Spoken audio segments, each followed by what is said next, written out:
Welcome to By the River. I sat down to talk with Jared Moss. Jared is a renowned bird dog trainer and breeder of German short-haired pointers, and he brings his rigorous and crafted method with him into the hound world. I bought Moxie, my first hound pup, from Jared 3 years ago, and for me, she's perfect. At home, Moxie is well-mannered and fun. She handles like a BMW, and in the mountains she's a blur of nose and legs and hunt that never stops. I weighed her last night at 30 pounds, and she does just as much hunting as a dog 3 times her size. In the interview, we talk about how I have been a limiting factor in Moxie's development.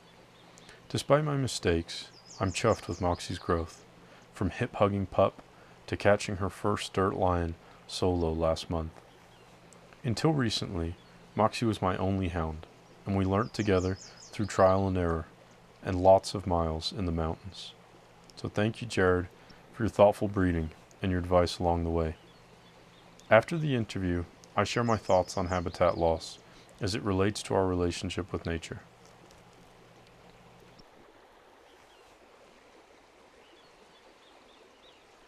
Nice, man. We're live, huh? Yeah. Okay. Thanks for driving down. No, thanks for seeing me, man. I appreciate it. How's your season going? What have you been up to? Tell the DU audience who's been missing you. Yeah, I've been just hunting a lot, training bird dogs all summer. You and I were talking a little bit about that, and then actually was hunting today. Found a track way late in the day. Turned out on it. It was going into a spot that you don't really want to go into in the dark, and so I was able to tone the dogs back and just got back into town. What do you think the balance of how much can you tone a dog off without starting to, is a finished dog just set like that? When you what you consider a finished dog, that dog is not. You're not going to ruin it by toning it off a couple bears or lions going into nasty places. Right. And a lot of it's just how you train too. If you teach them that tone isn't necessarily a negative thing, it's just, hey, it's time to go home. We're going home. Then it's not like they're not associating game that they're chasing, like today a lion, and oh crap, I'm in the wrong. I was a negative. Mm-hmm. And I had a couple of dogs that are like 1.5. And when they came back to the truck today, I was just petting them up, telling them they did a good job. I was still jacking them up a little bit because I wanted them to realize exactly what you're saying, that they were up there doing their job, they were doing the right thing. But I made a call. I said, hey, let's go home. And that wasn't necessarily that they were doing something bad. So how would you differentiate that in training when you're trying to break off game? Would you not use a tone? Correct. A lot of the stuff I will tone when they're young. So I've got some 7-month-old pups we're working right now, and we'll tone train them. That means recall. That means come to me, and then I'll use stimulus if we're trash breaking. So if it's a deer or a rabbit or something, I'll just hit like a 3 or 4, pretty low. So not, and then you get a 5-year-old dog or a 4-year-old dog that's had a lot of experience, been in a lot of different situations, and you don't even have to shock them. You can tone them and tell them, because they know at that point, oh, we're not supposed to chase that elk or whatever, or whatever it is that you're correcting. So in the first couple of years, you keep the tone and the shock or vibrate separate. Yeah. And you associate that tone with positive recall training and stuff like that. Just positive recall. Yep. Okay. Wow. Very good. That thing has saved my marriage. So it's been a positive to be able to start a track late in the day, and then still get home for whatever you need to get home for. So without having to worry about giving the young dogs mixed messages. Correct. And not taking the drive out of your dogs either. So, yep, just getting into lion season and wrapping up bears. We did bears this fall, killed a couple nice bears up here on the Beaver. A lot of fun. Were you outfitting? Yep. There's a little small outfit that's just starting here in town. Martin Hunting is the name of their outfit. They're only into it 8 months or so, but really good guys, good people. How does hunt hard? How does it compare when you're working for an outfitter versus just hunting on your own? Do you act differently with the dogs? Do you hunt differently? No, I think all the interactions with the dogs are about the same. maybe like today, instead of starting the track with 2 or 3 mature adult finished dogs, I just took all 7 of them and just said, go for it, you know. Mm-hmm. And I had a little 3-month-old puppy there that just ran around and didn't know what was going on. But yeah, I think maybe on the training scenario, sometimes you'll start a track with a young dog that needs that experience. But when you're outfitting and somebody's paid you to do a job, then you start that track with your best hound, your starting dogs. Mm-hmm. That way you don't have any, hopefully no train wrecks later on you don't end up chasing the wrong animal. Yeah, we turned loose on a bobcat yesterday, and my friend has a couple good dogs. We Right on. turned out the older ones, and then we just dumped the box and threw a couple young dogs in, and Right. they probably goofed it up a little bit more than usual, but Right. we're just out there for fun. We're not. Exactly. Yeah. And if you're training, you might try a little older track, whereas if you're guiding, you're looking for something you can catch that day, instead of wasting the client's time. Mm-hmm. So, Do you have a hard and fast rule when you take clients out as to what they're allowed or not allowed to kill? Do you specify that beforehand? yeah, I think the longer I'm in the game, yeah, I try to be. And most of the guys that get in the truck are wanting a mature tom or a mature animal at least. They don't want to kill some small little thing. A lot of the guys are from back east. They're paying good money to come out here, and so there's a few that we've sent home without, they've seen lions, they saw a small lion or they saw a female and they decided to pass, and I'm totally okay with that. I think that's awesome. I think right now in the Utah, they're trying to get rid of the lions, so there's a lot. I mean, like this unit right here above my house was limited entry up until 2 years ago. Hmm. Now it's an open, unlimited unit, so it's 30 plus cats came off of this unit last year. That's a lot. I've heard that from a number of people that Utah, what is it, Utah Fish and Game? Is that what they're called here? Yeah, They're yeah. The Division of Wildlife that is. they're really opening it up. Yeah, and it's a double-edged sword. It's a hard conversation. I checked a lot of lions last year with the biologist, um, Mike Wardle, just up here. He lives back by Fillmore, Mm-hmm. 45 minutes north of here. So I got a lot of good conversations with him. Some of the, like the deer population, once it gets so low, if we don't bring the predators down, there really is no chance for them to come back. And that's where we're at in some of the units. With deer, yeah. Although it sounds like from the little I know about Utah that possibly the reason the deer are low is because there's a couple bad winters, but also human take is quite high, and there's a lot of people here applying for tags, and there's just a lot of demand for Yeah, deer. it's just a lot of mismanagement. The last 20 years of mismanagement finally caught up to the Division of Wildlife, Really? right? That's my own personal opinion. Yeah. It's not just the predators. It's, you have this particular unit. We gained elk, and the elk herd went really well. The deer herd kind of fell off, and they were okay with that. And now the elk herd is being curved back down a little bit. Mm-hmm. I don't know. There's more pieces in the puzzle than just predator management. Yeah. Wiping off all the predators, probably not going to. Deer still aren't going to come back. So I don't know. That's my personal answer. Yeah. But there's no science back behind that. Just me, boots on the ground. I mean, for a long time. Science is the accumulation of a data set, right? And every time you're out, that's the points on your data set. Yeah. When I spoke to a lion biologist at Montana Fish, Wildlife, and Parks, and he was saying that although lion predation has some role in deer population, it's not one of the main Right. deer and elk. It's not one of the main factors, and the primary threat right now is habitat loss and poor habitat. So if we've overgrazed, if we're building into where the deer live, that's going to have a much bigger, and winters are obviously huge, but there's not really much that we can do about winters. If we're building into wintering ground and stuff like that, that's going to have a much bigger impact on the deer populations than, lion predation. Yeah. They've done some studies here in Utah, and they have collared the deer, and it's pretty neat. They're doing some really neat studies to figure out why. But those studies are only 3 or 4 years old, 5. So still got a lot of ways to go to figure out why. But habitat, I think, is a huge huge part of the puzzle. Yep. What in the last 20 years, where do you see the mismanagement? Probably number of mule deer taken, number of buck deer taken, number of overall tags. If a unit is suffering to that extent, maybe they should just stop hunting altogether, right? I don't know. I think that's probably the largest scenario, not being able to regulate hunting numbers. I think that's probably the largest one. And when you talk about sort of their opening up the lion season, who is it, do you think, that's pushing?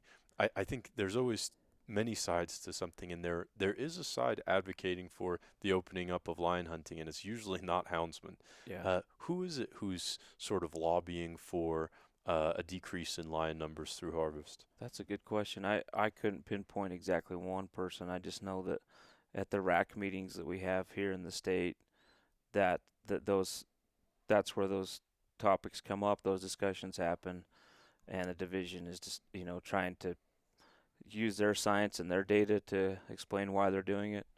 I think one really neat thing is that the Utah Houndsmen in the last 4 years have actually started a lion study. I think about 4 or 5 years ago, and they've collared some lions, and they're starting to work with the division, and that's creating a relationship. Even just recently, some bear topics came up, and the division finally turned to the houndsmen and said, "What do you guys think?" And they took their opinion as, it carried a lot of weight, and it actually helped inform some policies and stop some things and change some things. Whereas 4 or 5 years ago, the houndsmen didn't have that relationship with the Division of Wildlife, and so they wouldn't even ask. They just kind of tell them how it's going to be. And so where the division's working with the houndsman and the houndsman's working with the division, people are starting to form relationships. You work with a guy for 3 or 4 years, and you collar 20 lions or 30 lions, whatever they've done. That's a huge gain for both sides of the parties, division and the houndsman. Yeah, I've heard some people talk about sort of corporate capture of the state agencies, and I think you hear enough people talk about it, and it's got to be sort of subtly true. It's not ExxonMobil buying off Fish and Game or something, but and in fact, it's an area in which I think houndsmen and the anti-hunters, the animal rights people, are sort of unified in that the anti-hunting people are convinced that Idaho Fish and Game is sold out to the hunting lobby. I think that's sort of ludicrous, but there may be an element of doing our own studies and putting those statistics out there, because whether they're doing studies with an agenda or the scientists are making good science, but the sort of heads at the top of these fish and game agencies are disregarding the science, I think it's always good for us to have more information and have some information that we collect. And I there's been a few canyons that we hunted in this last 4 years, and the Utah is trying to put that together too. They're finding that in one specific long drainage, they had like 5 or 6 lions that were all kind of living in there mutually, whereas before that we all believed that you had 1 or 2 lions in an area, and they wouldn't commingle or allow that to happen. And so there's some interesting things coming out. I mean, that one canyon held multiple lions, and that's pretty neat to see. Kind of changes your perspective. I think toms are still ranged big and different. It's interesting. The gentleman that was just here, we were talking to, was hunting out here on the West Desert, and the lion that he was after a couple of days ago was like, he covered over 18 miles just to catch up to him, and the lions over here on the east side don't seem to travel quite as much as that. Really? So it's interesting. It's interesting to see different same species interacting in their geographical areas in a completely different way. Pretty cool. Do you think that line was just moving out, changing territory? Yeah, for some reason out there it feels like they just travel. They're just they're on a mission, And maybe it's a little less game on on the east side. Over here there's a little more game, so there's more opportunity to slow down and hunt. I don't know the rhyme or reason to it all the time. But. Yeah, it's amazing how we can make really accurate generalizations about animals, and it is true, but then they're also so unique, and they're constantly upsetting the things we expect of them. There's Right. a lot of I think lion science is sort of the cutting edge because they're so secretive that it's been hard to study them, and now we've got Right. GPS collars and trail cams. Yep. Have you seen any of this stuff in Patagonia? There's these, lions living socially in groups like African lions. It's crazy. Really. Just things that you'd think are is completely out of the nature of a lion. But Really. Yeah, I yeah. haven't seen that. That's pretty neat. Oh, I'll show you some videos. It's pretty cool. That is cool. It's weird though because sort of it goes against all of our preconceived notions about at least all the instances of how I've seen them behave up here at least. Yeah. Yeah, it's kind of crazy to think. I guess the more we learn about them, the more we realize we don't know quite what we thought. Yeah, yeah. So on the subject of this is something I've asked a few people just because I think it's sort of a contentious subject and also something that I'm thinking about, especially in a place with Utah. Utah seems to be the like the focal point for a lot of hound questions because it's a state where we've still got hound hunting and Yeah. there's heaps of hound hunters here, but it's dealing with an increased population, increased urban development. I'm sure you're getting the political stuff too. I don't follow it that closely. But do you think that guided predator hunting is sustainable as far as the population goes? Like a guided lion hunt, for example. Yeah. Yeah. That's a really good question. I've even had talked to some other guides here on the beaver unit in regards to elk. It's a limited entry unit. It takes 15 to 20 years to draw it. I was talking to the biologist last winter about the elk herd, and the way he broke it down for me was like, this unit's objective is to hold 1,100 elk. It got up to 3,000, and we had to bring it back down to 1,100. We had a bunch of cow hunts, and so right now there's a kind of a huge ratio of bulls to cows on this particular unit, and the guides are telling me, hey, the next 3 to 5 years are going to be really good, and then that herd's going to finally going to catch up to them, right? And we're not going to be able to have, you know, 8 or 12 bulls in the 370 to 400 range on the unit. They're just not going to be there because there's not that many elk. So compare that to lions. I think it's the same thing. You start taking these units that were limited entry and very selective. Guys put in for 6-8 years, draw a tag, or they outfit with somebody on a very selective unit, and they're after a big tom. They're after that trophy animal. Is it sustainable then? I think absolutely. Mm-hmm. If you go start taking 30, 40 lions off of a unit, probably not very long. Mm-hmm. Yeah. I joke with my buddies when I say we're not going to have any lions to hunt next year, and we find some, but not the same caliber. Mm-hmm. Yeah. It struck me. I was thinking along those lines, sort of.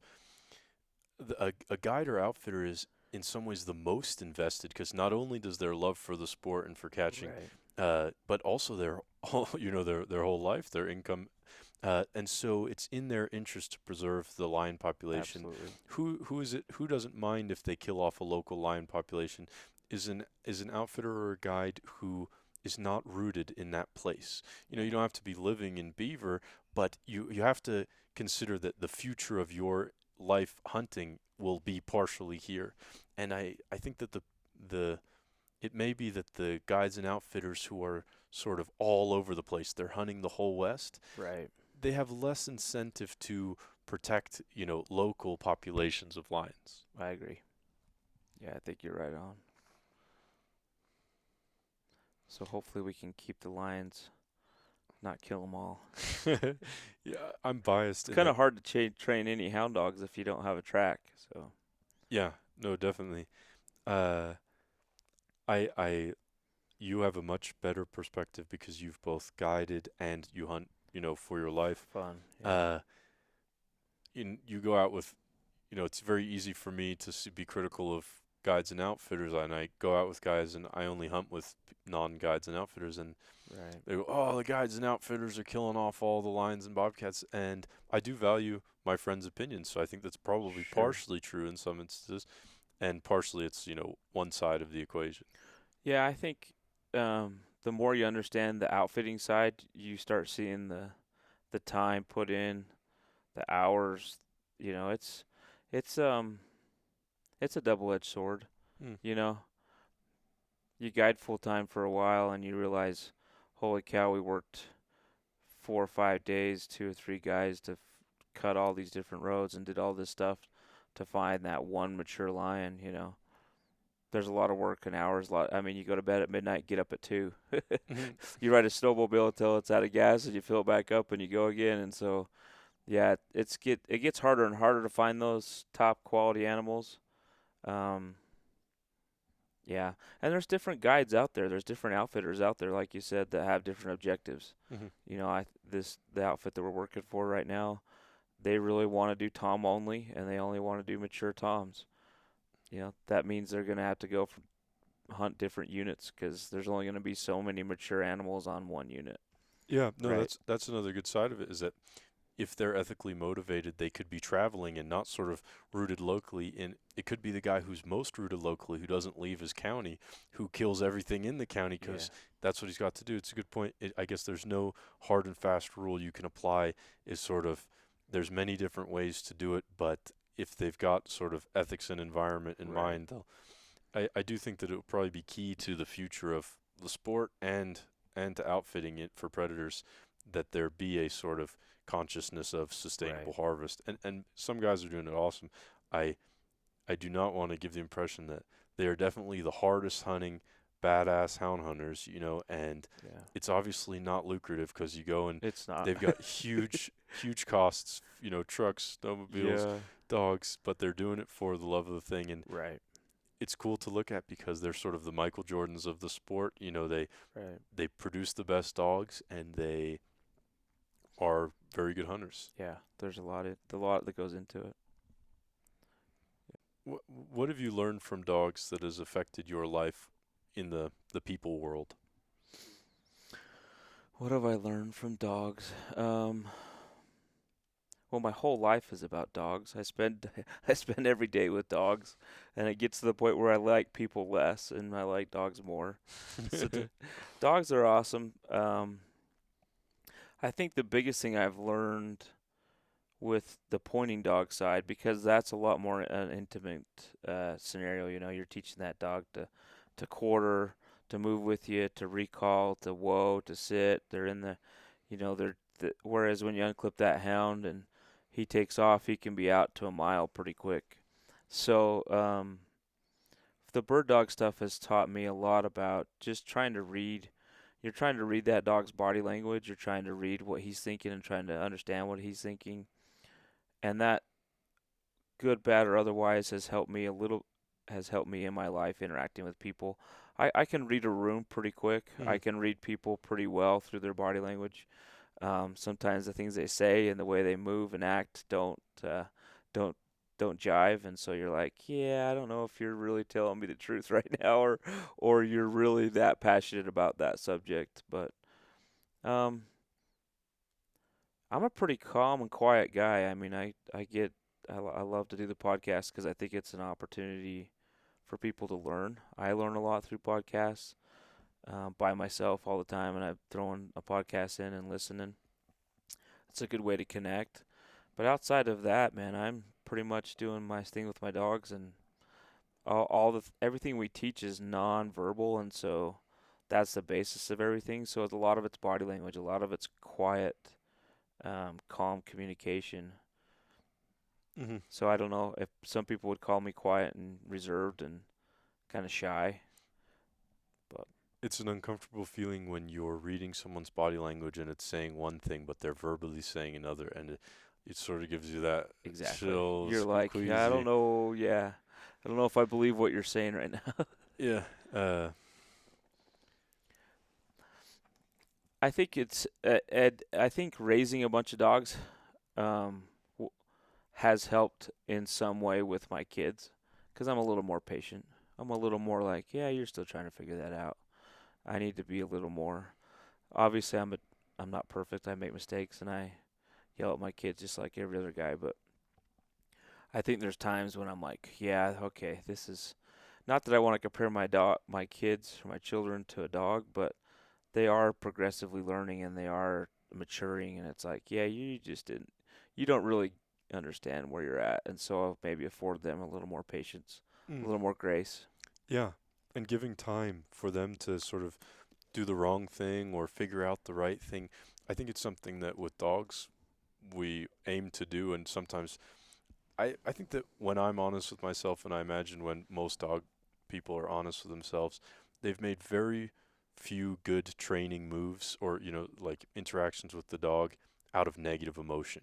When you act and you're filled with anger, Right. frustration, in hindsight, I always am disappointed in myself, and Yeah.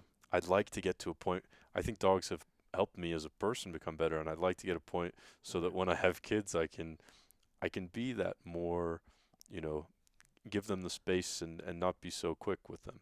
Right. And the dogs tell you really quick. I mean, the minute you raise your voice or the minute your body language starts saying, I'm pissed off, the way you're walking, the way you're moving, they automatically reflect that back to you. They give you that look, or they hunch down a little bit, or they cower, or they start to slide away. So you get instant feedback from a dog on how you're acting, and so that not always do you get that with humans. Sometimes they want to stand there and fight you face to face, Mm. and your kid's mad at you and he's telling you to pound sand and you're getting mad, and so yeah, I think the dogs, a lot of good dog people are really that I am familiar with are very patient, calm. They seem to be calm. They seem to have a calm energy. Um, We do get in verbal mode when we're with humans a lot, yeah, and I see people bring that to dogs, and they your voice is a useful tool, but they overuse it, and the dog sort of becomes insensitive to the voice. exactly. Uh, when I pick up a dog and it's got, it's like you call its name and it doesn't even turn its head. It's like, oh, okay, something's been overused here. Right. Yeah, that happens a lot in the bird dog world. It's like I can't get my dog to do, I can't get him to heel, for example, and it's like, well, you know, the way that you taught him what heel meant probably meant that he should walk in this vicinity somewhere around you, kind of close, and half-heartedly listen. Hmm. Probably because you taught him not very well. Hmm. That's what it ends up being. And so a lot of the times we just, Dave Walker was one of my mentors. He was up there in Idaho, and first chapter in his book says, "Grab the duct tape and put it on your mouth." That's the very first thing he says, because we are they dogs don't if you could teach a dog to heel without opening your mouth and just use a check cord and teach him, they're very sensitive and they understand what touch is, and they read touch and they feel it and they read body language and they go, oh, okay, they're if it's a dog that's wanting to please you, one that's not, you know occasionally there's a dog out there that just says that doesn't care what you do, but not very often. Most dogs are they're intuitive. They want to please you, especially if you've had them since they're a pup and you've played with them and fed them and taught them and created a bond with them. Then they're just looking for direction. Hmm. So, I've a couple times I've done a week or two as an exercise, just not making any sort of verbal cue for the dogs, and I found it really useful, and I really encourage anyone who's interested that's a to give it a shot. That's sort of great what idea. what you're saying, strap the duct tape over, because you learn a lot about yourself, how much you can communicate with them without using any verbal commands, Right. and what they're saying when they're looking to you. It just helps you switch your eyes on to another level. Definitely. 100%. Yeah, a lot of that. And then you're also being really intent on the dog's body language, because you're like, you might be pointing to him, hey, go lay down, and you're waiting to look at him to see if he's understanding what if he's responding or if he's just sitting there looking at you like, I don't get it. So, yeah, it's a good, it's very effective. It's fun. It's fun to have a dog that's trained. You open the dog box and you come out of the house, and you kind of have your routines. And man, when you open the dog or you drop the tailgate, they just know, hey, we're going. Let's go hunting. And It's fun. It's fun when you get a dog to that stage where you don't have to say a lot. They kind of just know what the routine is, and they're a lot easier to handle, a lot Hmm. easier to be around. Hmm. A lot of fun. Yesterday I was at a bobcat tree, and it took us probably 2.5 hours to get to the tree. And so these dogs are, they tree well. They're not overly owner dependent. Mine is, but his are fine. Yeah. And we get to the tree, and I noticed that the dogs are going off on the tree. They're barking. They're jumping up on. They're looking at the cat, and then every once in a while they look back at the owner, and they're Right. checking in, and they're doing this. For themselves, and they've got to drive to hunt, but also for him, Right. and they're very cognizant of what the way he is absorbing the situation. And when it was time to go, we barely called him, just Yep. started walking away, and they're just reading that situation, and it's very, very cool. Yeah. It's neat when you see a houndsman turn and walk away and say, "Let's go," or "We're done," or whatever that is, and all of a sudden the dog's just shoop right behind him. Yep. Yeah, you know that there's been a lot of hours, and that gentleman has a really good bond with his dogs. They respect him. Yeah, and that's, I think, the only way is sort of time in and a balanced. If you, I don't have kids, but I don't want to be reductive and reduce kids to the level of dogs. But with myself and with other people, I experience that we are so much like dogs. Just the balance of our positive and negative experiences, Sure. and we've got a hell of a lot more experiences than a dog because we live longer, we perceive a Right. lot. But if you make that balance of experiences for your dog with you overall negative, like, no wonder that dog's running away from you when you're trying to load it up in the box, Right. Yeah.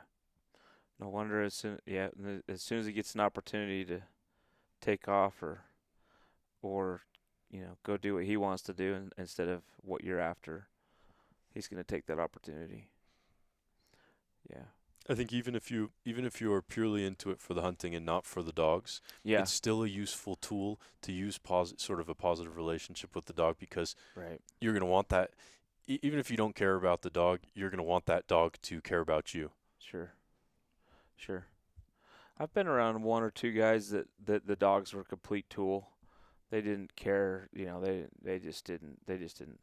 And that's hard. Those aren't the kind of guys that you want to gravitate. I don't gravitate to those kind of houndsmen. What were It, those dogs like? Yeah, so what was that the dog, like? yeah, it was just like they knew their job and they did their job great, but it wasn't like um one of my best dogs. I know that little bugger would run for me because he loved when I got to the tree, and he loved that praise, and he'd almost look to me like you were saying those your buddy's dogs yesterday. Like he'd tree hard, and then after a second he'd look over and be like, "Is this what you want?" And he'd be like, "Yeah, get him." And he'd be like, and then he would go to another level. Hmm. Just ran gave everything he had because he wanted to please you. Hmm. And being around those other houndsmen like that, it's completely opposite. They Hmm. don't care. The dogs cower. The dogs, it's like, get in, and you better get in, because if you don't get in, you're gonna get your butt kicked. Yeah. It was just a whole different vibe. Um, but and the level of control isn't there. It's like you better be on a track, and you better cut those dogs going the right way, because you're not turning them around, or you're not toning those dogs off of a track. You, Hmm. you cut them, you're gonna go find them. Hmm. So And they'll still hunt, because oh half of the equation is that the dog has a huge desire to hunt. But yes, I'd like to think that the dog, if you add in the other whatever percentage it is of the dog's natural drive to hunt, and it's also drive to fulfill your needs, right, and desire to please you, that I'd like to think that that dog's going to hunt harder, but I don't have experience. yeah, and I don't know that that's 100% truth, but it sure is for me. I enjoy those kind of dogs. Hmm. They get along a lot better Hmm. with my personality and with my family. Hmm. You know, my little girl loves to go hound hunting with me. She loves to tell the dogs to get up and load up and go bear hunting and ride in the Ranger. And heck, she's got two or three that listen to her better than me. So it's just, you know, but she feeds them and she loves on them. And when they were puppies, she would play with them. And so creates that bond, and Hmm. it's fun to watch. How cool is that? Like, I think we all remember like the first dog we had as a child and Yeah, teenager. That dog that you had the relationship with, and it listened to you. And what a remarkable thing it is when for a child, where no adult looks to a child. Children look to adults, but that child gets to feel a little bit of what that's like when the dog looks to them to be taken care of and right. for direction. And Yeah, that's a really empowering feeling as a child. yeah, yeah.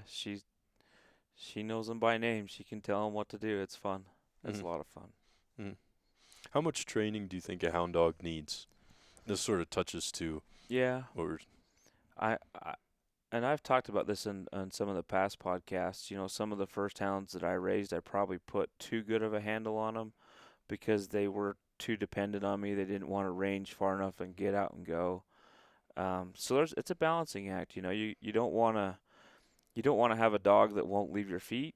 Um, but I enjoy a dog that gets in the truck or comes home or does, you know, gets if I tell him to get out of something, he immediately just leaves it alone. Um, I remember some of the first times I went hound hunting and I didn't have hounds, and those guys that had their dogs was like, make sure you keep the dog box closed and the tailgate up because if that dog gets out, we're gonna spend all day chasing him, trying to catch him. And to me, I was like, wow, that's odd, you know. Hmm. How does that work? And so those guys, the dogs have been trained to catch and tree and trail, but as far as recall or load up or any type of a cease command, the dogs simply didn't have it, nor did they look to the owner for it. They Mm. didn't. It was like, we're gone, come find us. Yeah. Maybe I'm not a hardcore enough hunter, but for me, like I want a dog that handles, for many reasons. I'm moving a dog for a friend right now, and I picked this dog up 4 days ago, and I don't know if it knows its name. It's probably about a year old and really hasn't been off a chain. Right. And uh, it when I first picked it up, he's like, "Don't let this dog off the leash because you won't see it again." And even just in the past couple days of feeding it, using its name, like it's great. It's remarkable to me how quickly you can begin to lay those foundations. And now Right. today, just before I had him out on a dirt road, just took him for a walk, uh, and I still put a collar on her because she started running trash, and she's gonna take off. But she's looking to me, she's hearing her name, Right. just giving her that little bit of affection and also Yep. discipline, like is beginning to snap things in, and I, it's exhausting to deal with a dog which doesn't have that handle. Right. Yeah, it's not much fun.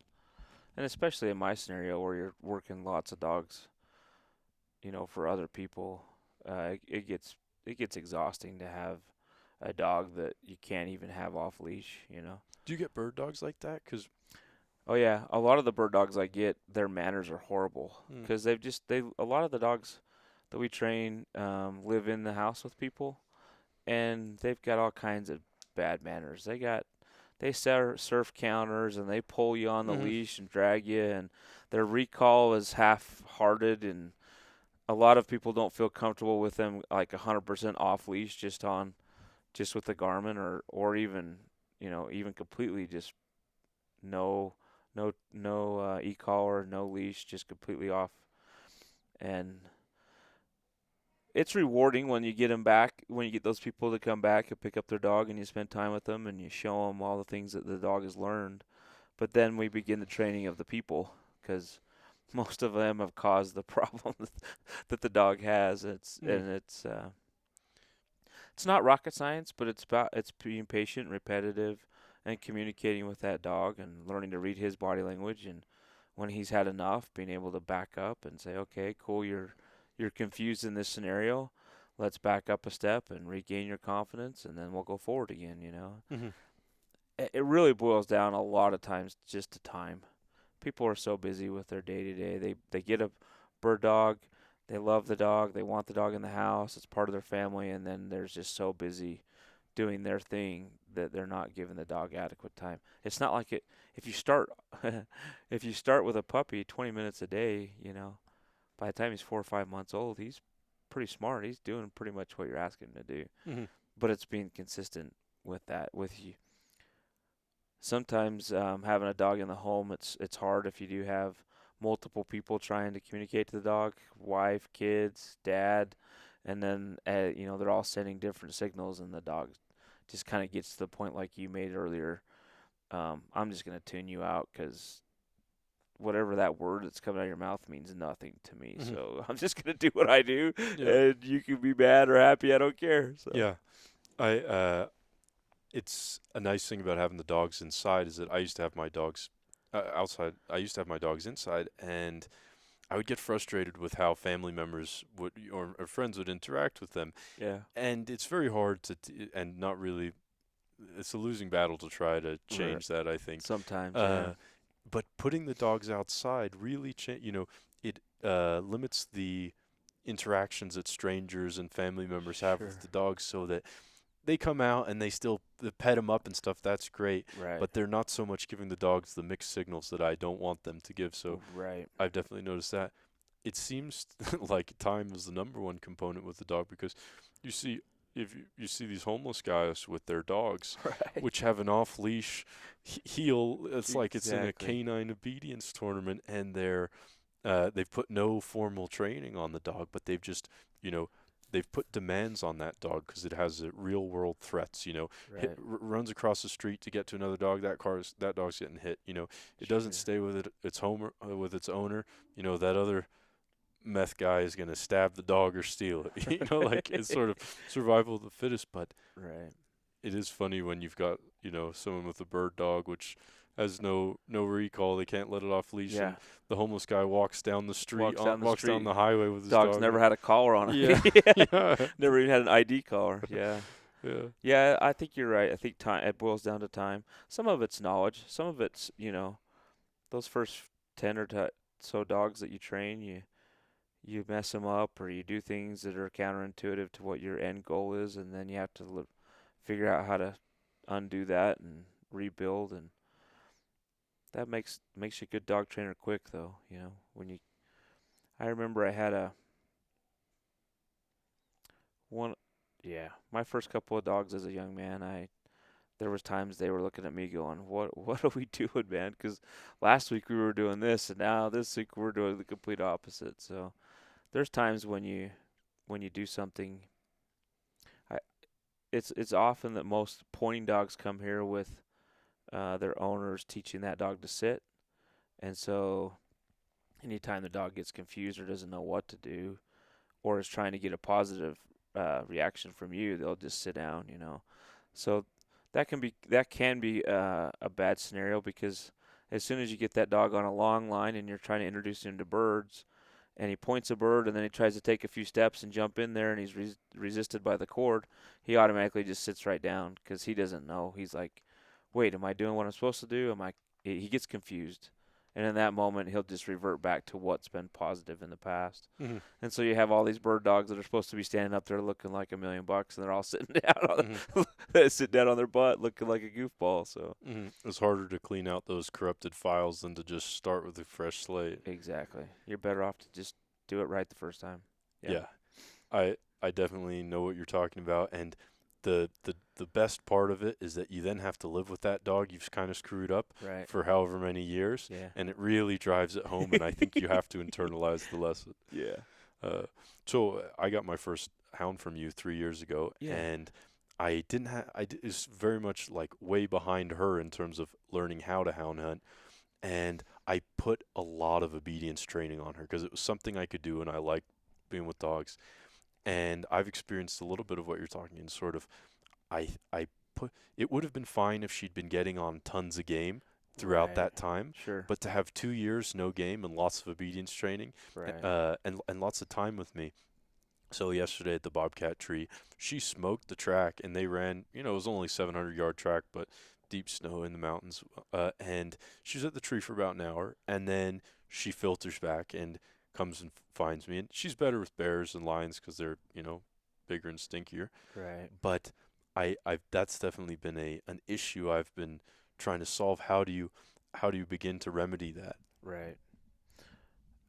It sounds like you're already on the right track with bears and lions. I would suspect that if you caught 20 or 30 bobcats, that problem would take care of itself. It's hard. It's hard to.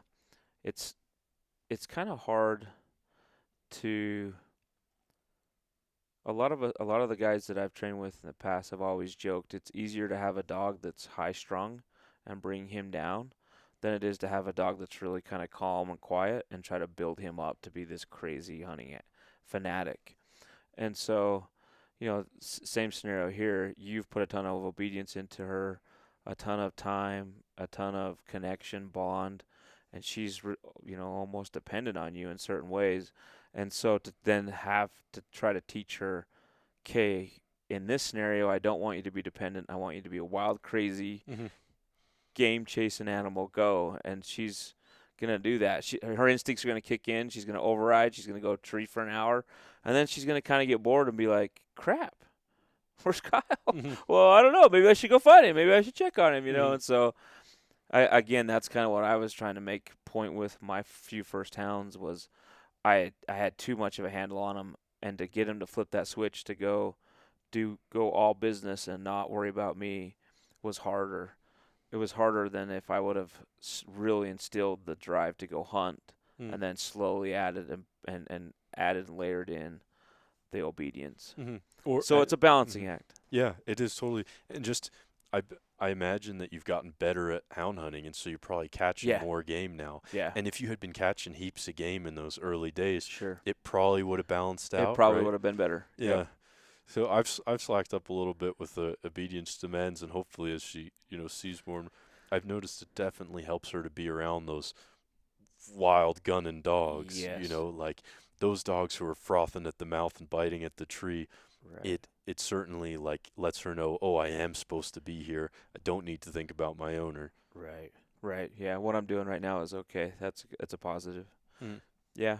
You're right. I think if you were showing that, any young dog, if you're showing him 20, 30 pieces of game in a month and you're doing a ton of obedience at the same time, he's going to soon learn, hey, when we do this, when Dad puts on the e-collar and we find a track, it's game on.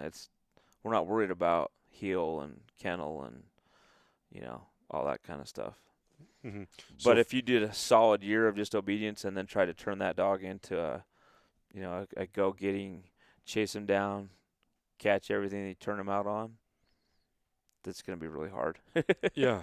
It's going to take a lot of time to undo some of the stuff you've done. Yeah. It's a balance, right? And you just got to know where you're at on that sort of balancing beam, I think, by watching the dog. I think oftentimes houndsmen don't expect enough of their dogs as far as obedience and connection goes. And I think, and I've seen this with certain dog owners that, like, for instance, the guy I was out with this weekend, Sure. that you can have those screaming, game chasing fiends and also have a really good handle on the dog. They're not exclusive of each other. I've got 2 hounds right now from Montana, from a buddy of mine. They live in the house with him. There's no kennels. They have a couple of dog crates. They have a wireless perimeter around their property. But a lot of the dogs have learned that that's where they hang, and they come down here and they're completely just wild. Go get them. Mm-hmm. But it took me about 3 or 4 months of hard hunting last year to unwind, to undo the obedience and for them to realize, hey, we're here and it's game day. It's like it's go time. We're not worried about anything else but catching that bear or catching that lion, and it's all the gloves are off and go get him. So I had them last winter and I've got them back right now, and they're killing it, man. Mm-hmm. But they live in the house with they sleep on his bed. They sleep at the end of his bed. Mm-hmm. They have their own couch. I mean, they're like just like people in that house. They get fed a couple times a day. Well, He'll go to work and just leave them in the house. They're totally like just a complete pet. But it's taken some major hunting down here to get them to do both. But they're killing it right now. Yeah, wow, nice. I think a lot of it is about signifiers to the dog. If you can tell the dog this is a different situation, like if that dog only gets in that dog box on the four-wheeler when it's going hunting, and every time it gets let out of that dog box, I've noticed with the GPS collars, the more and more that they're exclusively have the GPS collars on while they're hunting, they know, and they say, got that collar on, it's game time, Exactly. Time to begin the transformation from obedient, mild-mannered to Right. frothing at the mouth. Even my dogs today they know when I pull over and we clean out, because I'll pull over multiple times during the day and let dogs out, air out, clean out, whatever. Um, but some of the best houndsmen that I've hunted with have a routine. Hmm. They go past the track, or they do certain way. They have a routine, and those dogs learn that routine. And it's like, yeah, you pull out the bag with the e-collars in it, and they're all going, heck yeah, we're gonna get back in the truck, and we're Mm-hmm. gonna go back down the road, and then we're gonna go find a cat. Mm-hmm. It's just having that routine. The dogs pick up on it really quick. And they're relatively simple creatures, so like the more concrete and consistent the signifiers are, like if you do the same thing, pull out the same bag, put the collars on, Right. like they really do seem to Oh put it yeah, all together. they know. They Yeah. know. What's something that you've noticed that houndsmen could use for training? What do you mean? A a tool, technique, philosophy of dog training that of your dog training that uh you maybe see as lacking or just is a useful one which a lot of people don't know. Um, I've got a couple hounds that just came in yesterday, and I'm gonna work them for a gentleman.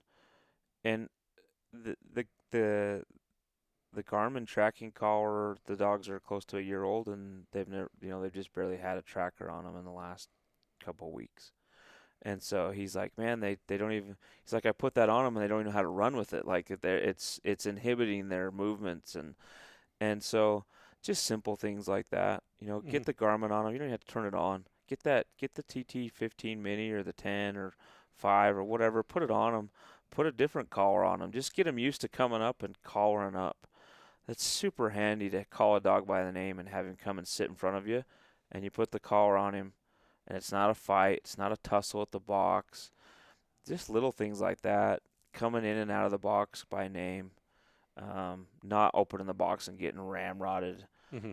Um, and there's some great podcasts out there. There's some great guys that are talking about puppy work and what to do in feeding time. I think there's a lot you could do with just that. Hmm. Having kibble, teaching a dog to recall instead of dumping it in a pan, hold it in your hand, Hmm. teach him to come to you. Simple little things like that. Those little things are gonna make when you're out there and you're excited and the dogs are excited and you found a track and they know that it's game time now. It's gonna make those instances less confusing, Hmm. less less. What's the word I'm looking for? Chaotic. Hmm. It's frustrating to me now to go hunting with somebody else, and when you want to leave a tree, you got to leash up all these dogs, or you got to leash them up to come out of the dog box because they're gonna bolt. Like, you should be able to pull over and collar up your dogs. Man, do that. Just do that. Just get to where you can call each dog out of the box and collar them, or one of my favorite things to do is let them all out, and they're not gonna run away. And then they're all cleaning out, and I call one of them one by one, and they come over to me, and they collar them up, and just little routines like that are gonna make hunting a lot more enjoyable. You're not gonna be fidgeting with, oh crap, there goes the puppy. Now I gotta go chase him down the road. Hmm. So And yeah, and allow you to focus and do a good job.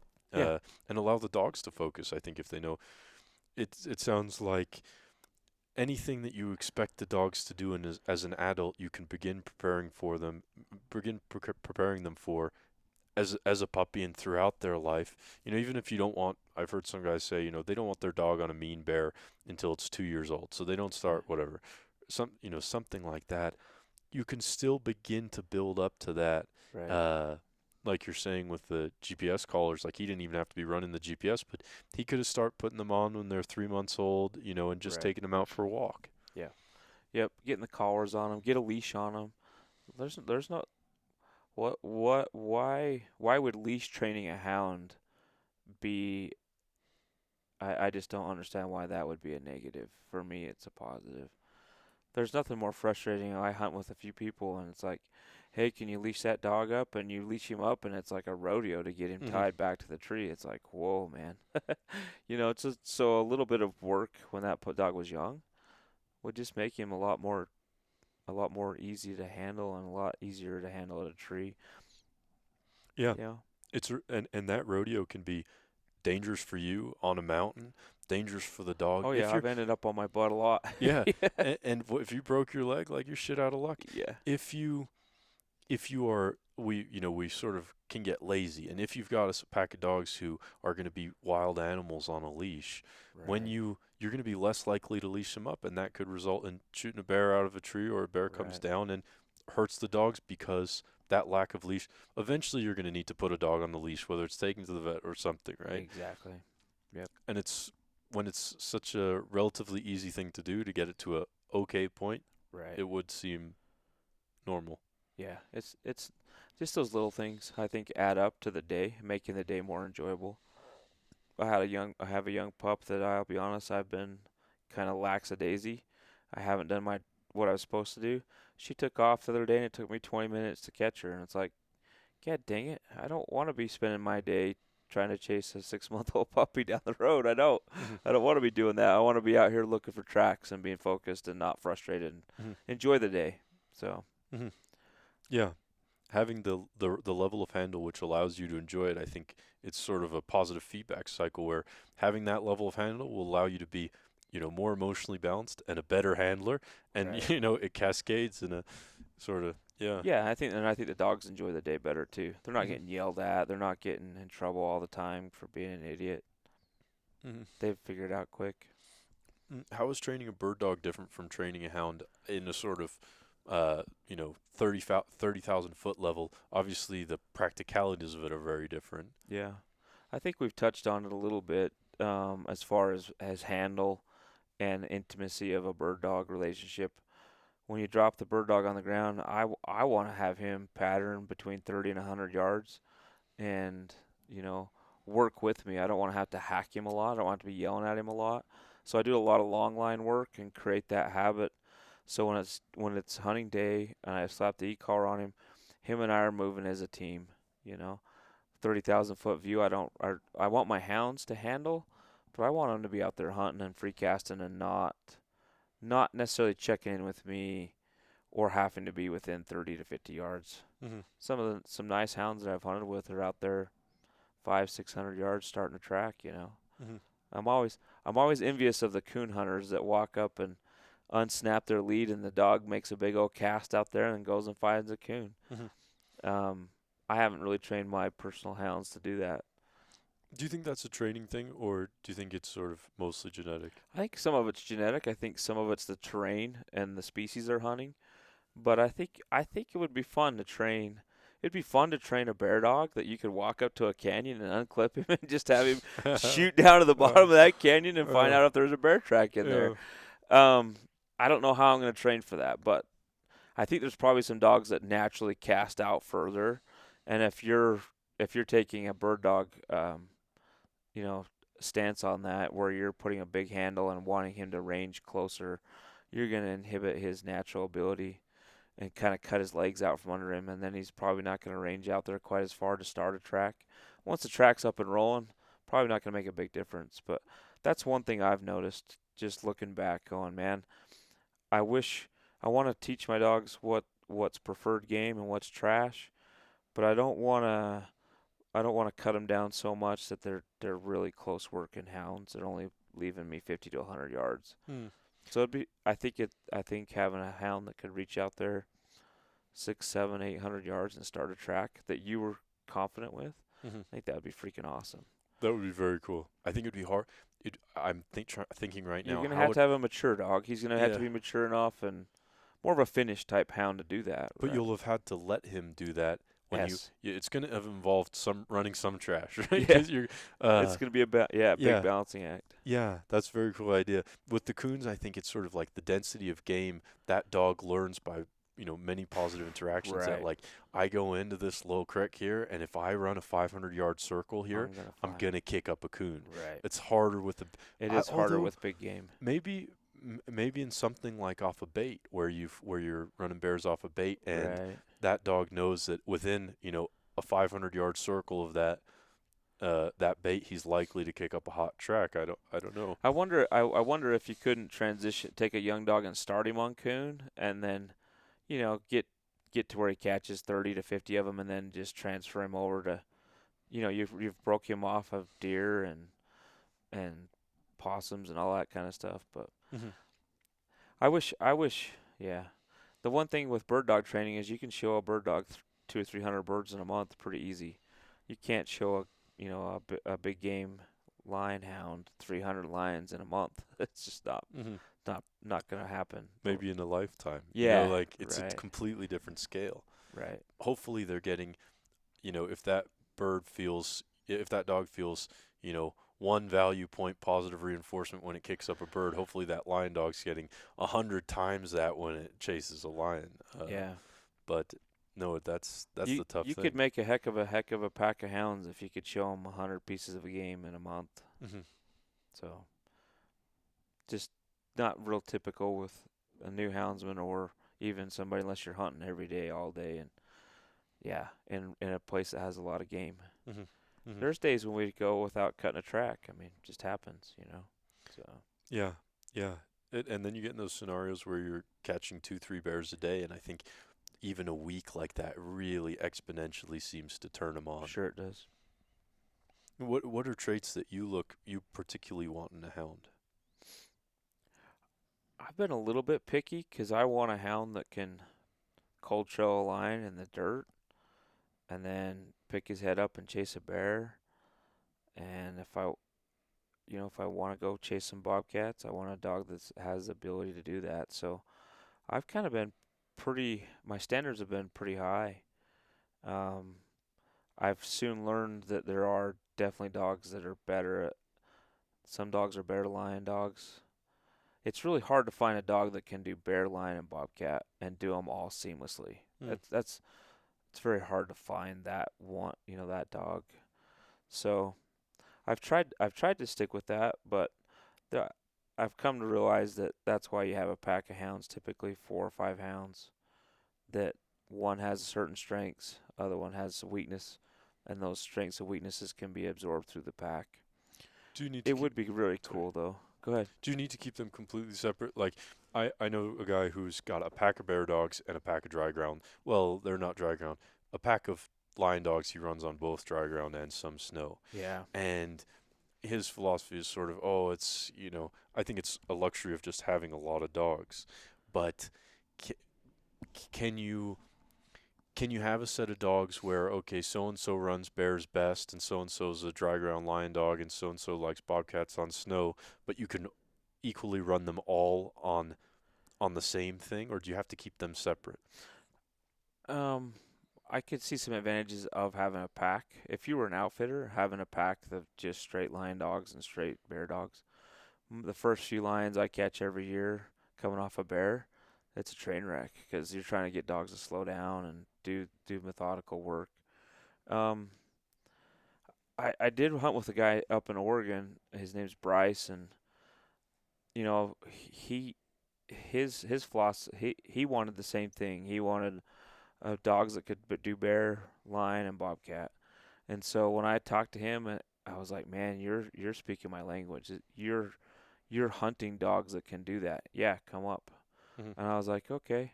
So I got in the truck and drove up there and hunted with him for 5 days and watched his dogs chase a lion one day, chase a bobcat one day, chase a bear one day, Hmm. chase a coon one night. I mean, so I had to go see that to believe that it was true because there is kind of a premise out there, to have good bear dogs, you run them just on bear, or good lion dogs, you just do lion.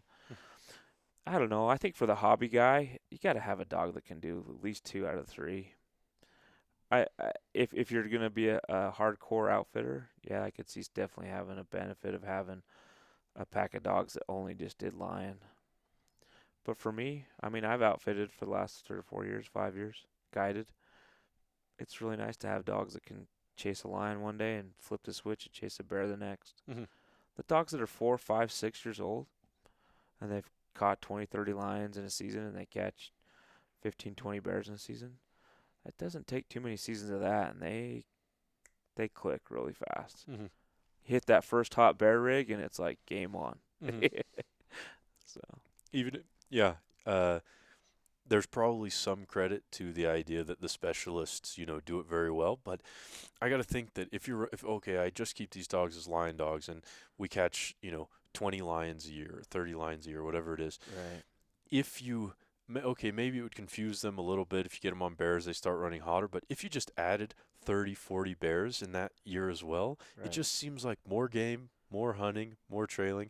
But I'd sort of rather have dogs I can hunt year round and hunt a lot of Hunt a things lot of game. than than be perfect at one thing. Yeah, I I've got a friend that has lion hounds, and he trained those up to about most of his dogs were between 5 and 7, and all they'd ever done is caught lion. And to switch those dogs back to bear was hard. And they'd run it, but they didn't run it at the same intensity level that my dogs would. And so if you take a young dog and teach him both, and he has the physical capabilities to do both, because there's some lion dogs that are slow, methodical, big, heavy, Mm-hmm. bone. They're not going to be track star on a bear race, in 70-degree, 80-degree weather. They're just not going to keep up Mm. because they don't have the physical capabilities to do that.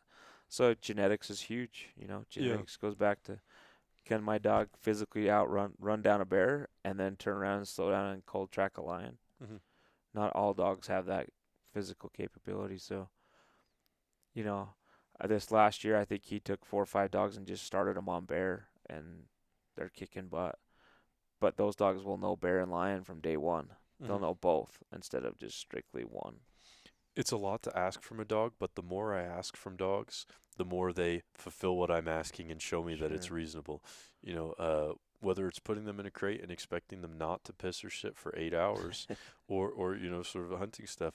Right. I think we can. They are amazing creatures, and They're we can tough. ask a lot from them. Sure. Sort of the question is figuring out how much. Was that friend you have in Montana?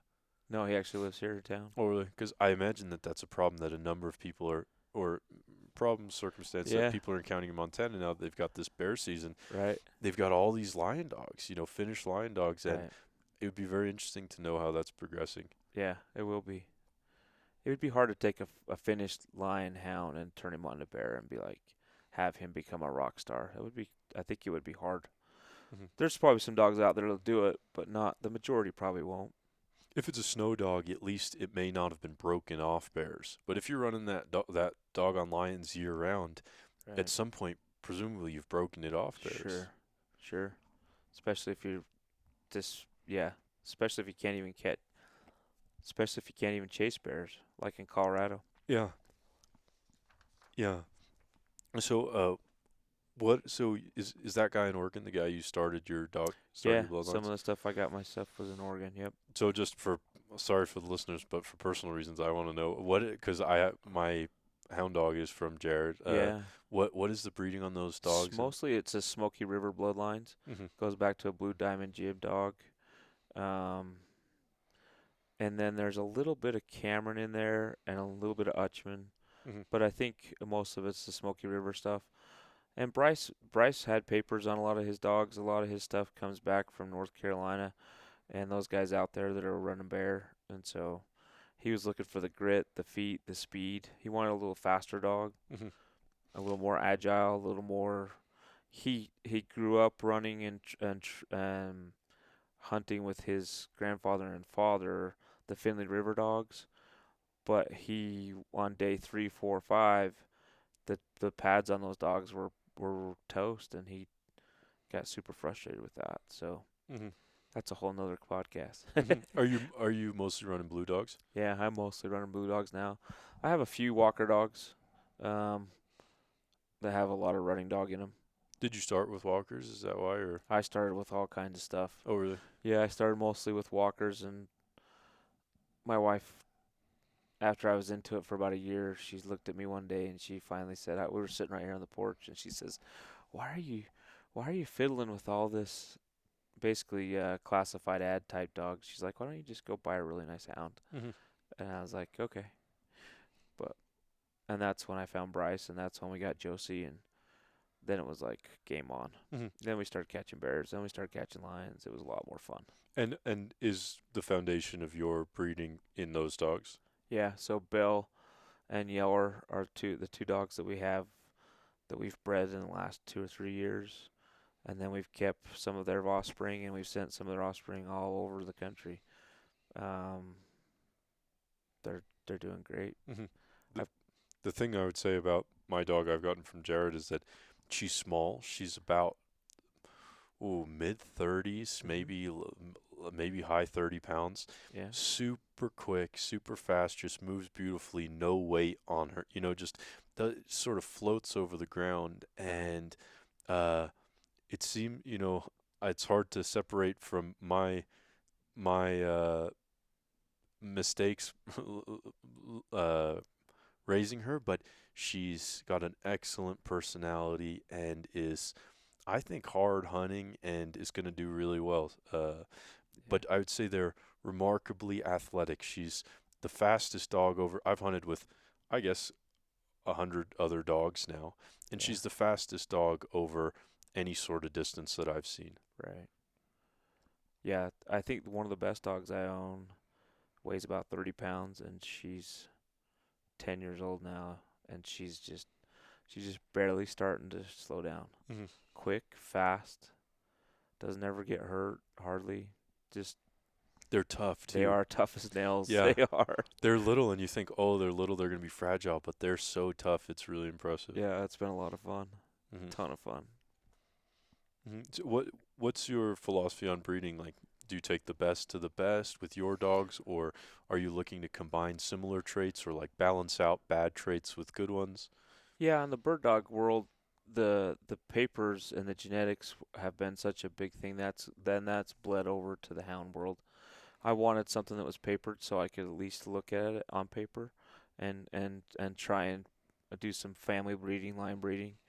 Um, in this scenario, we've done a little bit of that. Yeller and Bell are both pretty close, kind of a family type bred dog. But we've only bred 2 or 3 litters, just enough to have fun and keep things rolling. Not going to say I'm an expert hound breeder in any way, shape, or form. I make a living breeding and training bird dogs, but it's been fun to carry some of that over to the hound world. I've had a lot of conversations with guys that are breeding best to best and doing the best they can. And a lot of them say, well, how do your hounds, you have a litter of hound pups, how does that compare to your bird dog pups? Unfortunately, it just doesn't. The bird dogs, I can have 8 of them, and 6 out of the 8 are going to be above average, and 2 of them are going to be rock stars. I have 8 hound pups, and there's 1 or 2 in there that are below average, and the rest are above average and doing well. Mm. But I don't know. I don't know why that is.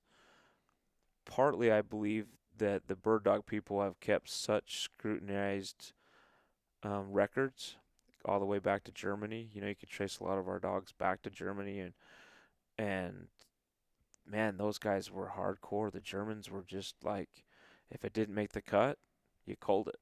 Dog Nazis. They were so Yeah, strict, man. yeah. And kudos to them, and kudos to the guys that I got my bird dogs from. Leo in Idaho had put 50 years of his life into breeding. Steve Reese in Iowa, another 20 years. The gentleman that does Dixieland Rusty down in Texas, his name leaves my mind, but I was able to take my bird dogs, and those guys have been the bird dogs that I breed today have 70 years of intentional breeding behind them. That I don't have a hound out in my kennel that's got that many years. Is there guys out there that are doing it? I'm sure there is. Hmm. I've heard through the podcast. I mean, you got some generational guys. My great grandfather, my grandfather, me, and now they're 40, 50 years into it. They've got something, something Hmm. special. It tends to be probably more back east, it Yeah, sounds like. it does. But just that's sort of just tribute to the fact that the West is younger. And I Yeah, think in 100 years, hopefully, if we've still got hound hunting, right. it will be the case here. I do wonder if maybe the inconsistency, which I've heard a lot about inconsistency in litters, Yeah, is uh, is a factor of the there's a lot of breed mixing and sort of just Sure. mixed up dogs in Western big game dogs. I think Sure. because it adds a lot of hybrid vigor when you mix dogs. Mhm. The downside to it is you get less consistent breedings. You look at some of these really line bred, even, you take it too far, you go really inbred, Right. and it works for a little while, and then you start, but you're having huge physical consistency Right. between the litter, and also much greater consistency of personality and temperament.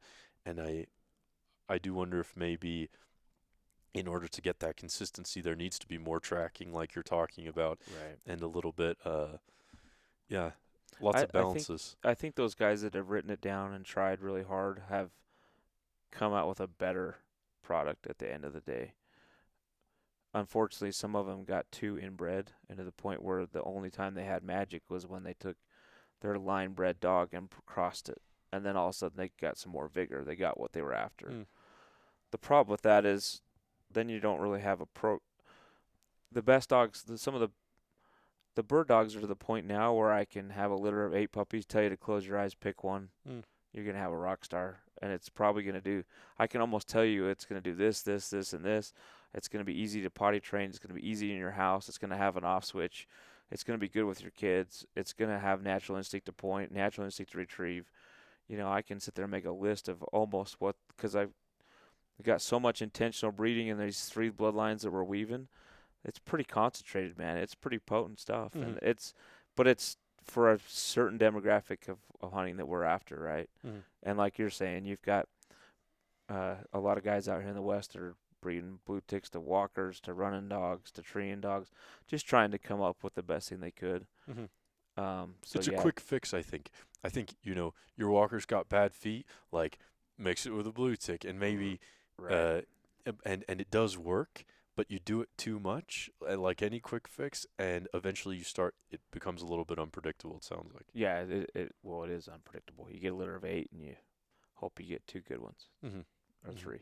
So yeah, I think there's been a little more predictability with our blue dogs just because I was able to get some dogs that were already related, already had that blue diamond gym kind of stuff, and just try to line those up. Mm-hmm. But not, not there's a long way to go there still. Mm-hmm. I'm excited though. I've got some pups out of Bell, and now we're gonna bring in another stud and breed those pups to that stud, and then bring some of those pups back onto Bell's line and just kind of keep weaving them. Mm-hmm. Bell's one of my most well-rounded dogs because I can put her on a dirt track in a line. She can rig a bear. She'll chase a bear. She'll tree hard. Is she the fastest dog in my pack? No. But an overall well-rounded dog, she could do just about anything. It's awesome. And I breed her to the right stud, and I get a little more zip and a little more go and a little more Mm-hmm. hard tack driving. And then if I can just keep weaving that, it'll, hopefully we'll have something really neat. Mm-hmm. When you got it, would you focus on, oh, I've got this dog which has these excellent traits. I'm gonna breed it to another dog which has those same excellent traits. This dog trees really hard. I want to breed it to another dog that trees really hard. Or this dog doesn't tree at all. I'm gonna breed it to, sort of as a do you aim to line up the positives to amplify that, or balance out the negatives by, this dog doesn't really tree, so I'm gonna add a dog which trees really hard. Yeah, I think I would be even a couple of steps higher in the fact that um, I want to keep it in a family.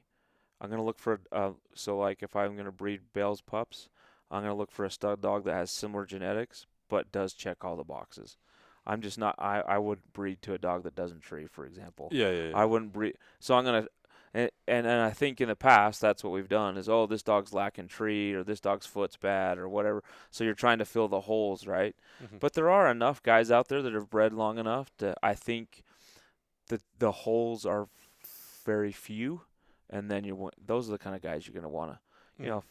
got to get in the truck and drive to freaking North Carolina or Kentucky or Wisconsin or whatever it is to make that happen.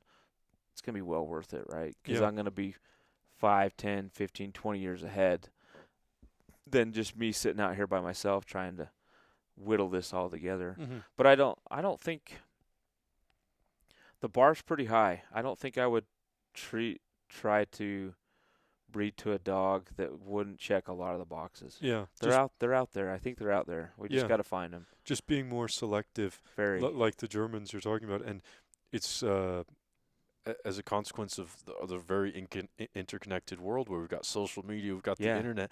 Like one positive is that it doesn't have to be you breeding your hound to the only other guy's hounds in town.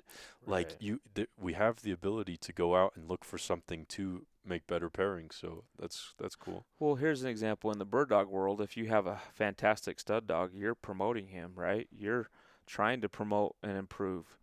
Whereas out here in the West, if you're an outfitter and you have a heck of a really nice hound, you don't want anybody to have that blood because then you're competing against him to catch game. Mm, And so it's a little different philosophy. I feel like when I first started to get into hounds, it's like we don't want you to have any of our stuff. mm, And so it's like, well, wait a minute. In the bird dog world, if you have the best producing stud and he lives in Iowa, you go get semen from him, or you drive out there and get a bitch bred to him. That's what you do. mm, In the hound dog world, it was like, don't tell anybody that dog is a rock star. We're utilizing him for our business to. Um, but I do feel like that wall's come down a little bit, like you're saying. Now with the internet, podcasts, all of a sudden these houndsman stories are being told, and it's like, heck yeah, that's really neat to know that there's a third generation houndsman in podunk nowhere that is on this podcast, and maybe I can get him his phone number or get on Facebook and find him and mm, reach out to him and say, hey, I'd like to breed that kind of dog to mine. I think that's going to help bridge the gap. mm. Yeah, the competitive infighting I don't think is good. The competition breeds excellence, but that competition in hound hunting is between the dogs and the track and the animal. I don't think it should be between other hound hunters, and Yeah. cooperation in the realm of hound hunters I think is and as we were talking about earlier was sort of the future of hound hunting probably being monitored. It's like there's going to be limits as there's more and more people, uh, and hopefully we'll get to a balanced medium point where there's opportunity, but you're not in really tooth and nail competition with people, and that will allow sort of more of that cooperation. Yeah, and you got to respect those guys that have built a living on their hounds and make a living with their hounds. I get that they don't want everybody. They don't want to fight everybody. You know, if they've got a special thing with their dogs and they want to keep that, that's awesome. But there's some of us out here that are just recreating and doing it for fun, and we're not interested in starting an outfitting business and competing with you next week. But Michael Jordan's not afraid of teaching other people how to play basketball, and I do think that the guys I've met who are sort of the most tooth and nail, it's because of their own insecurities as far as their ability to, like the Michael Jordans of hound hunting. I don't think they give a shit about, because they're gonna catch and they know what to do. Yeah. They excel at what they're doing, and they don't have to be threatened by, selling some guy a pup. Right. I think I'm hoping that that's starting to change. I think you're right.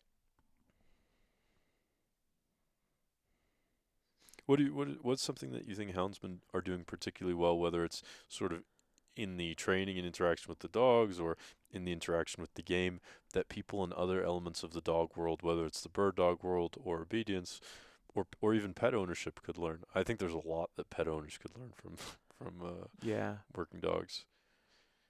One trait that seems to resonate through the houndsmen, they do love what they do.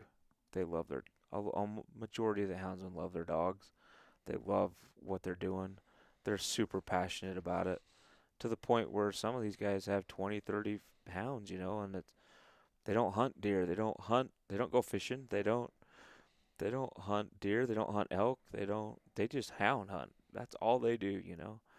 And um, tradition, I think tradition and wanting to pass that down, pass that on. I feel like when the chips are down, I think most of the houndsmen that I have friends with right now, if I called them and I was in need, they would come and Mm-hmm. help. Whether it's, hey, my house burned down, or hey, I'm in a bind, uh, I need a dog, or whatever it is. I think those guys they're really good people. really good people, and they have good values and good judgment. Why do you think that is? Why do you think people? I don't know. Is it a Because result of spending it time takes with a dogs? lot to freaking go up there and unhook a hound and take him up into 8,000 feet and hit the snow like you did yesterday and grind up in there and find a track and hike to a hound tree. And, dude, hounds would have to be almost semi-nuts to go do some of the crap that they do. I mean, go into the swamps and get a dog, or it's, you're up till 5. Sometimes you're up all night just trying to get your dogs home. So there's an element of drive and passion and willing to do whatever it takes to get their dogs or get the game caught or to be successful. I mean, it takes a lot.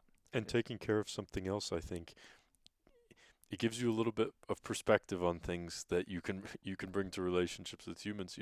When I'm out mule deer hunting, I'm cold. Oh, I'm hungry. But when I'm out dog hunting, I'm thinking, I've got a couple dogs that I need to be taking care of and directing, and I think that helps you deal with the little bit of suffering that we bring on ourselves as part of this fun, in a good way.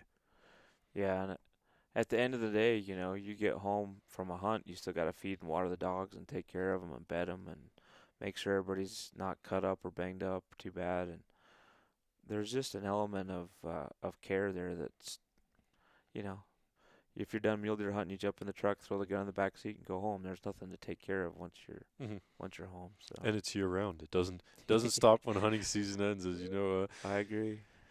Yeah, it's a lifestyle.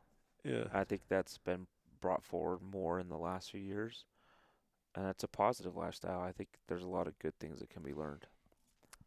It's it's a tight community, I think, in that it's just the numbers are low compared to many other things, and it can be a social activity as well. You can do it with other people. You can bring your family, and I think there's some element of self-censoring that the community does, which is how any healthy community operates, which is like, if this guy's a scumbag, which there are more than their fair share in the hound hunting community, you only fucked me over once before I know, and then, I tell my friend that, oh, he's thinking about buying a dog.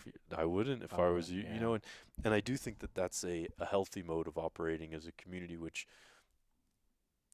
sometimes the hound hunting community can be sort of closed to outsiders, and I think that it's part of why is because they're trying to retain. It takes a little while to earn people's trust, but when you do, you know that person's a good person. Yeah, I agree. I think there's a lot of good qualities in the hound world.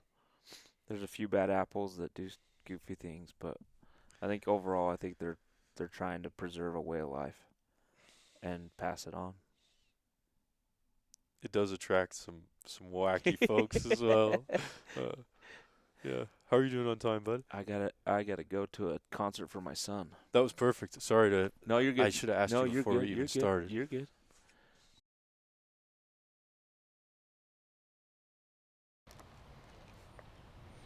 I hope you enjoyed the interview. I'm in the yard at my family's house in Ketchum, Idaho. There's some construction going on. Jared and I talked about wildlife management in Utah. Though questions of harvests and seasons differ by place, one thing is clear across the West. Habitat loss in the face of human development is our primary challenge. Even in the few years I've lived in Idaho, houses have spread further and further up every valley, sucking water and clearing land. People need homes and, I believe, deserve an expansive life. I grew up in England, a country the size of Alabama, but with a population 1/6 of that of the entire United States. I left England partially in order to have an expansive life. England's population grew from 1 million to 56 million over the course of the last 1,000 years. What nature remains is only the memory of wildness. This is not an inevitable future in the United States. Population growth here has likely peaked, with a rate of only 0.3% growth predicted over the next 30 years, and 2/3 of adults already own their own homes. I'm hopeful for nature in the Western world, with an end to population growth and the continual development of technology and our outlook. But in the present, the question is, why are houses replacing habitat? I want to immediately refute the current environmentalist position that a consumptive relationship with nature is the problem, that the only viable relationship is a preservationist one.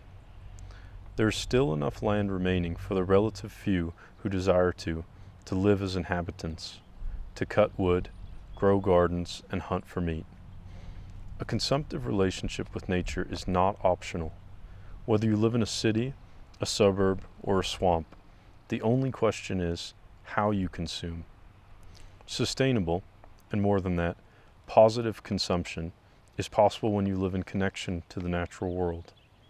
Seems obvious to us, but much of the anti-hunting and environmentalist rhetoric is founded on the fallacy that because some consumption is bad, all consumption is bad. And so, the loss of habitat. There are two reasons for it. One, like me, people are moving from the rest of the U.S. to the West. There's no changing that. And although it may be hard to stomach once you live in a place, I think it is good. The second reason, conspicuous here in the ski town of Ketchum, is greed. Widespread and unprecedented greed, in which more and more people are possessing more and more of everything. Greed has become increasingly democratized, and now it's not just the Rockefellers that have more. Home ownership rates have barely changed from 1960 to now, but there are more and more houses. In Ketchum, at least, there are houses, not homes. Second, third, fourth, and fifth houses. You cannot have inhabitants in uninhabited homes. The question remains, as Tolstoy asked it, how much land does a man need? The answer is simple, enough that helps and not enough to hinder. In other words, as much as you can go around in a day. In places where nature remains, conspicuous greed stands in stark contrast to the natural world. Over the past few years, I've been sick and living in my family's second house, myself a beneficiary of overconsumption. Over the winter, the starving deer and elk gnawed the bark off the apple trees, pushed off the mountains by snow, and huddling in what little remains of the valley floor not cleared for empty houses the size of hotels. Greed, the convenient line goes, is in the eye of the beholder. Or, who are you to say to me, and vice versa? Rightly so. And like spotting a lion track amidst the dust of cows and coyotes, you know it when you see it. Nature doesn't care for relativist arguments. When she's knocked off her perch, the deer starve on bark, the elk eat poisoned yew, and the lions come into town for fish and game to kill.